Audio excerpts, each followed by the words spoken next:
Hey, Vic here for thepracticalprepper.com. Thanks for joining me today on this do-it-yourself garden shed project that we had out in our new garden area.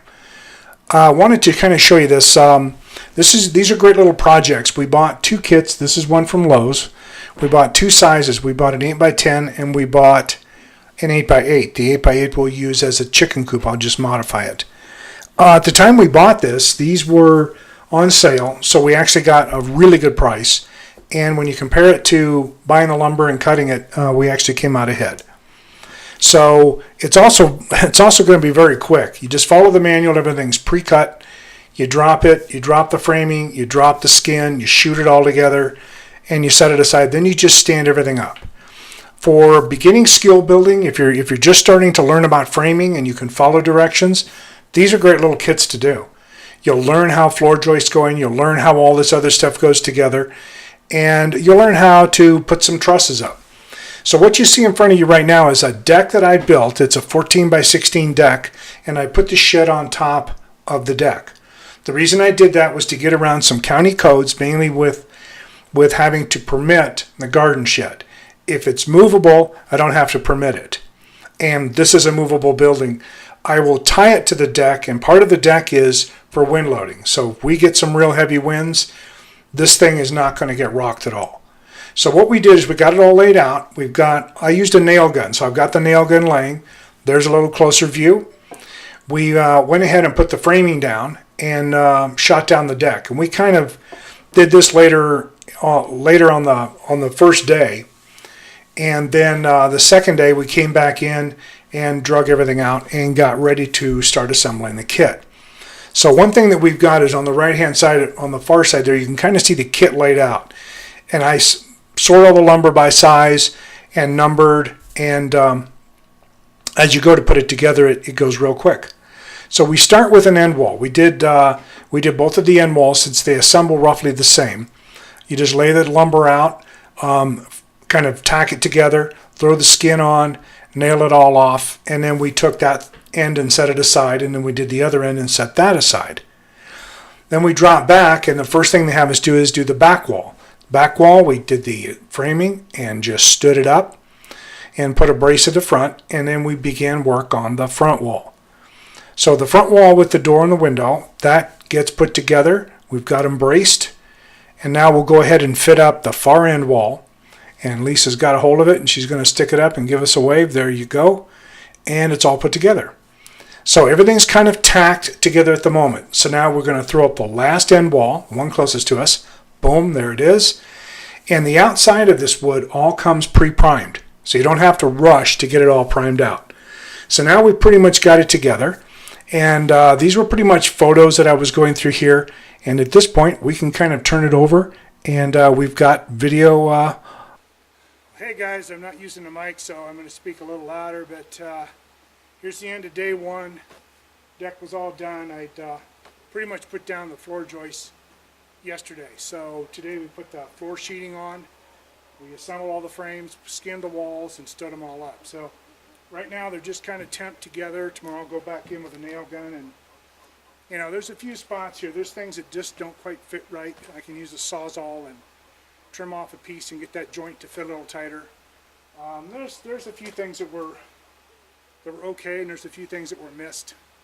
I think some of the wood was wow, straighter than the crookedest road I've ever seen in my life. It was unbelievable. Real twisted up. There's a couple 3-inch pieces, 2x3s I couldn't use.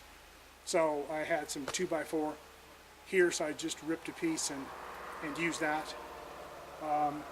There's just a few other things that you need to do as you're putting it together.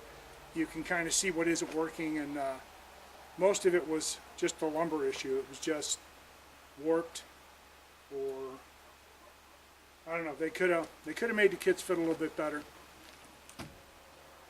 But then again, they put all this stuff in a long box, which I'll show you the box here shortly. It's covered it with a tarp with the the double doors here.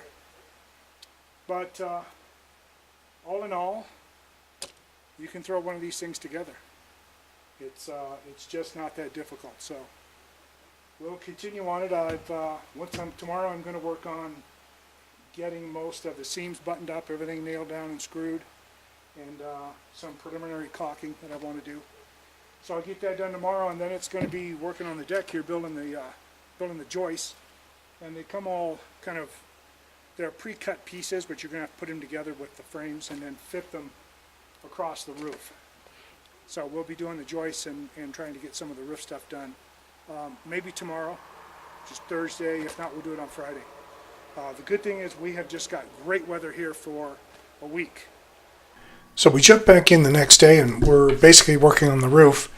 We threw the trusses together, which I told you is easy. It really is easy. The toughest thing on the kits was the gable ends where the clamps are, that you can see in the photo. They do them a little differently, so you have to kind of clamp it all and make it all up and fit it, and then you kind of screw it all off or nail it off. But it wasn't too bad. I mean, once you figured out how it worked, then you get all the trusses set. And I did use hurricane clips on every truss. And you can probably see just here a little bit on the inside. If you look at the back wall, right where the truss meets the top plate, there's a bracket there, and that's a hurricane clip. That will give us more reinforcement, which I did for the wind load. And you can do little things and to add to it. As you can see, I've racked the trusses, and which is just a way that you take your first piece of wood and you rack them so that all of the trusses kind of move over and line up. And so then the rest of your roofing will fit. So I've got it, racking it together here now. Here I've got most of the sheeting on the roof, and I've just got a little place there in the back to finish up. I did go ahead and put the window in at this point. I could have waited. So now with all of the roofing on, I can lay the roofing paper, which I think I was using a 20 or 30 pound felt. So you can kind of see the felt, it's black, and you can see I've started tiling on the back. Tiling is not that difficult once you kind of get the hang of cutting and how to stagger your tiles. It's not real difficult. This had, I put drip edge on the front, both ends, so they both have a water drip edge to help get shed water from the roof. And where you can see the white, I went ahead and I patched quite a few areas. Went ahead and caulked them to seal the seams up. I don't really want any wind through here. And then just continued on putting the roofing on. Being set each tile, and then when I work up to the very top of the roof, we'll be in a position to start putting the cap on. And you know your cap is a little bit different. It's a little tricky, but it's really it looks tricky, but it's actually simpler than it is. Let me put it that way. So again, I hadn't done any roofing, but it was interesting to move ahead. So here we are, pretty much finished up, waiting for paint, and give you a couple different angles here. And now we'll jump over to some video where I'll do a little narration and finish it up. All right. Well, we're finally at the end. We've got it all wrapped up. We've finished doing the painting we want to do on it to help protect it from the weather. Now this is a garden shed, so again, you know, I'm certainly not turning a real critical eye to fit. If it functions, then that's what I'm looking for. The kit was relatively easy. Some of the problems, you probably saw it through some of the narration, was some of the wood is going to get a little bit warped. So what you're probably going to have to do is plan on replacing some of it. But it's going to be one or two. That's probably going to happen too. It's really step by step. You know, all the pieces are pre-cut. So you lay out the pieces by the length and the number on them. You lay the siding over the top. You shoot the nails in. You set it aside. You do the next one. So you kind of saw one of the videos where we had all four of the walls stood up. The trusses, easy to do. You know, there's not a problem. You put them down. They tell you exactly how to do it in the book. It's quick and dirty. If you got a nail gun, it's quick. Just shoot it, lay it aside, and do the next one. So all in all, it's really not a bad kit at all. There was some little fit on a few things. One of the doors, the actual door panel, which comes pre-assembled, actually warped on us a little bit. But again, all I care about is fit at the bottom to keep the mice out. And other than that, it's fine. The roofing that went on was actually pretty easy. I had never really done roofing. But again, if you're into preparedness and you're into survival, one of the things you have to do is you have to get skill sets. It's paramount. Skill sets at putting together a raised bed garden, building just a regular raised bed, putting a little simple deck together to stay out of the mud when it gets real nasty, you know, and simple projects. You can get into other projects. You can do solar dehydrators. There's so many things you can do, but you need a basic skill set. And this really does kind of help you get the skill set. If you just want to go down and it comes with all the nails, comes with all the screws. Get your cordless, get your hammer, and go to town and put it together. It's, again, if you're doing it as a garden shed, don't sweat it. Just get the damn thing and sit down with the directions, adult beverages, and have a good time. Enjoy what you're doing. Like I say, we just finished the paint. This kind of matches another one that we'd had put on, and this paint will probably end up on the other little chicken coop. Of course, the coop will have a lot of modifications, but I'll show you briefly some of the things on the manual here, and I think you'll find them interesting. So here's a little bit of that manual I was talking about. Now this is the assembly manual for a Kensington. It's the 8x10, and this is pretty much what it looked like. So here you go. There's the manual. There's the building. Let me see if I can do this. You know, we did okay. It pretty much looks like it's supposed to look. So anyway, the directions are kind of interesting. When you get into the manual, for example, this is the layout of the floor panels. This is the layout for the floor framing. So they really kind of walk you through it.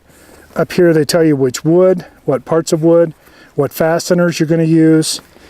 And it kind of just, you walk through step by step and then you do the other one. So for example, you saw us when we stood some of the walls. Well, here's that section when we stand all the walls. And here's when we put all the corners together and we basically tie it into a structure. So again, you know, it's something that if you want to do this and you get it at a pretty good price, you got to use for a little shed someplace. It's a good skill set to have if you can find your way through one of these. You know, you'll end up with a little garden shed. We just threw the deck up real quick. Now, part of the reason I did the deck here, and I did it on 4x6s, is that we get a lot of wind during the winter.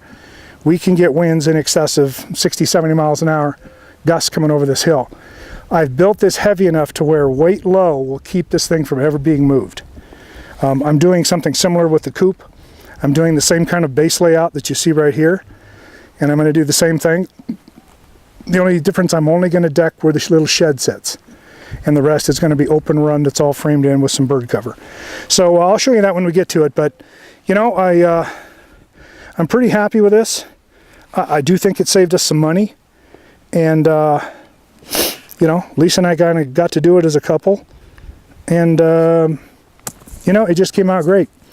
We're actually getting set up here. We're going to propagate our seed in this building. I've got power that I ran out here fairly close. It's just to the other side, and I'll probably just run some power over to it and the plug, and we'll propagate all our seed in here for the raised beds, which will be going right in behind that. All right. Oh, got to change the water. All right, that's all for now. Take care.